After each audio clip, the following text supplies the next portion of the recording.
ಆತ್ಮೀಯ ಒಕ್ಕಲಿಗ ಕುಲಬಾಂಧವರೇ, ಇವತ್ತು ನಮ್ಮ ಜೊತೆ ಹೋರಾಟಗಾರರು, ಸಮುದಾಯದ ಹಿರಿಯರು, ಸಮುದಾಯದ ಒಳಿತಿಗಾಗಿ ನಿರಂತರವಾಗಿ ಶ್ರಮಿಸ್ತಾ ಇರ್ತಕ್ಕಂತಹ KS ಈಶ್ವರ್ ಅವರಿದ್ದಾರೆ. ಇವತ್ತು ಅವರು ನಮ್ಮ ಸ್ಟುಡಿಯೋ ಬಂದಾಗ ನಮಗೆ ಒಂದು ಇದ್ರ ಬಗ್ಗೆ ಮಾಹಿತಿ ಕೇಳಬೇಕು ಅನ್ನಿಸ್ತು.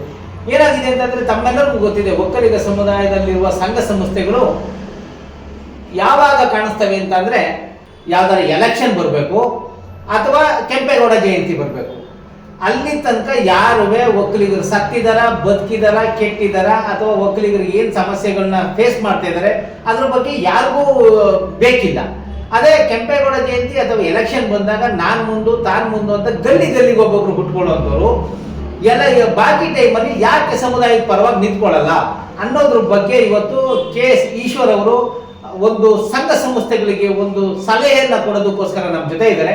ಇವತ್ತು ಏನು KS ಈಶ್ವರ್ ಅವರು ಸಂಘ ಸಂಸ್ಥೆಗಳವರಿಗೆ ಏನು ಅಮೂಲ್ಯವಾದ ಸಲಹೆಗಳನ್ನು ನೀಡ್ತಾರೆ ಅಂತ ಹೇಳಿ ಅವರನ್ನೇ ಕೇಳೋಣ ಬನ್ನಿ. ಆತ್ಮೀಯ ಸಹೃದಯ ಬಂಧುಗಳೇ, ಪ್ರಾತಃ ಸ್ಮರಣೀಯರು, ವಿಶ್ವವಿಖ್ಯಾತ ಬೆಂಗಳೂರು ನಿರ್ಮಾತೃ ಆದ ಕೆಂಪೇಗೌಡರ ಹೆಸರಿನಲ್ಲಿ ನಮ್ಮ ಸಹೋದರ ಸಹೋದರಿಯರು ಹಲವಾರು ಸಂಘ ಸಂಸ್ಥೆಗಳನ್ನು ಈ ಮಹಾನಗರಿಯಲ್ಲಿ ಸ್ಥಾಪನೆ ಮಾಡಿದ್ದೀರಾ.